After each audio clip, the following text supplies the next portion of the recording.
बड'फा उपेन्द्र ब्रह्मनि रुंसारि दिनैनि दिनावहाय जोङो एनडीएफबी वेलफेयार एसोसिएशनजों गोथौयैनो दुखु फोरमायनायजों लोगोसे मोनसे मोजां खौरांबो दिनैहाय जों गासैबो गोदान दिल्लीयाव दंफैजोबो जोङो बे लामा बेखेवनाय हाबाफारियाव बाहागो लाफैदों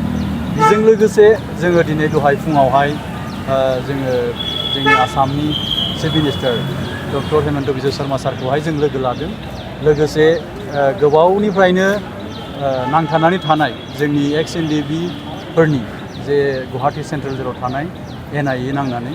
बिथांमोननि सोमोन्दै गोबाव समनिफ्राय रायलायबोखादों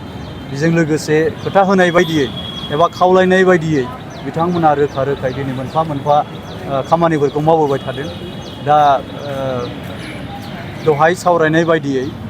बिथाङा गासैखौबो खोथाफोरखौहाय फोरमायदों आरो जोङो सिगांनिफ्रायनो डिमान्ड खालामदोंमोन जे एनआईए केसखौहाय सेन्ट्रेलनिफ्राय आसामाव लाबोनायजों जोंनि गासैबो बारग' सोद्रोमाफोरखौ उदां अखाराङाव लाबोनांगौ होननानै थिग बेबायदियैनो दिनै गमामायैनो बे खामानिया जाफुंनो थांगासिनो दङ जोंहा बे केस आसामाव फैजोबबाय दा बेखौ मोनफ्रोमबो